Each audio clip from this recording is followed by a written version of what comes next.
So, ang na-cater natin na pasyente sa 2011 ay 17 cases of cervical cancer. Out of the 17 cases, 5 are the mortality cases or those that have died. And then from January to May, we have already 5 cases admitted for cervical cancer and 1 died due to cervical cancer. The percentage of cervical cancer is never determined in the hospital because we only know if ever they will get admitted. We don't have a region-wide screening to determine what is really the magnitude of cervical cancer in our province or in a city or in our region. So that is why we are advocating Cervical Cancer Awareness Month and cervical cancer screening because that is the only way where we can determine the magnitude of the disease. But definitely, in the Philippines, there are about 7,000 more every year of new cases that are being found.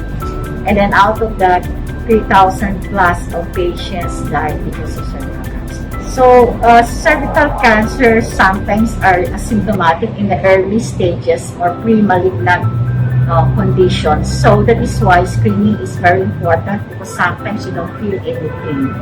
But if you have more or less beginning cervical cancer, the most common there is abdominal discharge, bleeding, and even during sexual contact, there is bleeding or there's abdominal discharge, pain in our hypogastric area, and the like.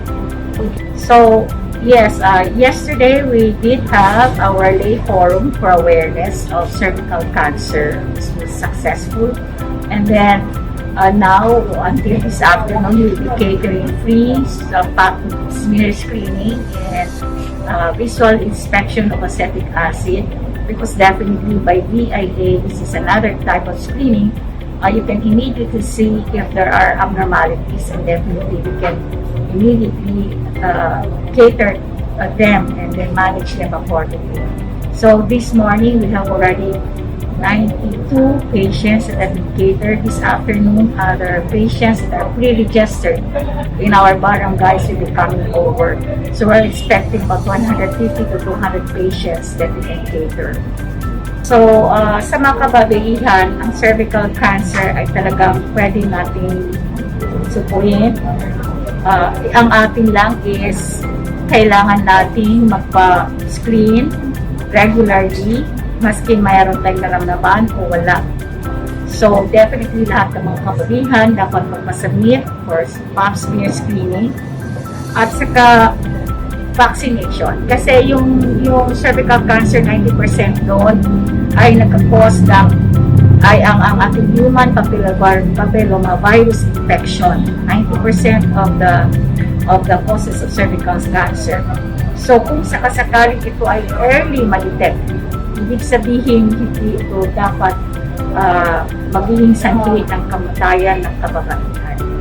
So, napakadali lang po yung gagawin at saka kailangan lang magpakonsulta palagi sa health center or sa ating outpatient department para mas